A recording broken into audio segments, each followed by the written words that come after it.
मेरे भाई, मेरे दोस्त, मेरे नौजवान साथियों और मेरे बुजुर्ग, आप सब लोगों को ये तो पता ही होगा कि रावण कौन था, कैसा था, कहाँ से था। रावण एक राक्षस माँ का पुत्र था। उसका बाप राक्षस नहीं था, उसका बाप तो ब्राह्मण था। ये एक राक्षस था, राक्षस मालवान। राक्षस मालवान की एक पुत्री हुआ करती थी जिसका नाम था केतसी।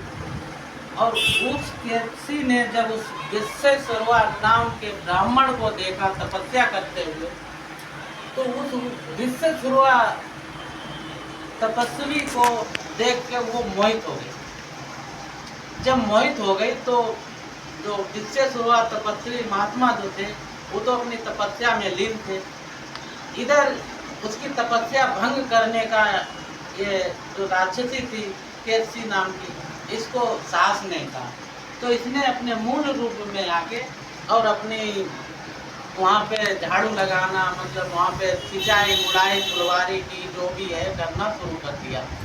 शुरू करते करते ऐसे 10-12 साल गुजर गए, पर इसने अपना मतलब साहस नहीं तोड़ा कि एक ना एक दिन इस महात्मा की समाधि जरूर खुलेगी जब हम इससे अपने दिल की बात बताएंगे। तो बहुत समय के पश्चात 10-12 साल के बाद जब महात्मा विश्वेश्वरवा की समाधि खुली, तो महात्मा विश्वेश्वरवा ने देखा कि हमने तपस्या करी लेकिन फल तो किसी और ने पा लिया। यहाँ पे कितनी प्यारी प्यारी क्यारियाँ फुलवारियाँ, सब यहाँ हरा भरा उपवन कर दिया। आज मैं उसको एक वरदान देना चाहता हूँ।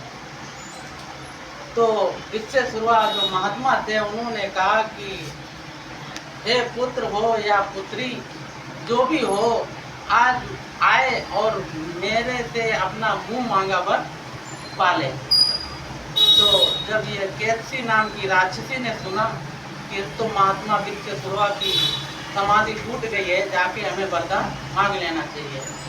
तो जब राक्षसी केतसी गई वहाँ पे और बोली कि महाराज आपने अपने मुंह से कहा है कि अपने मुंह मांगा वर मिलना है, तो हमको हमारे मुंह मांगा वर आप दे सकेंगे? बोले बेटी ये तो मैंने कह दिया कि आपके मुंह मांगा वर आपको मिलेगा, चलो मांगो क्या मांग रही हो।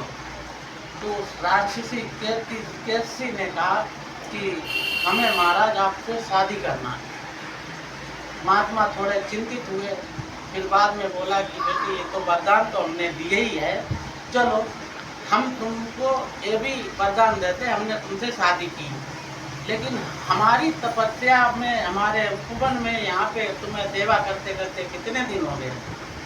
तो राक्षसी केतसी बोली कि महाराज हमें तो इतने दिन हो गए कि इतने दिन में तो आज तक मेरे 10 पुत्र पैदा हो जाते, 10 पुत्र।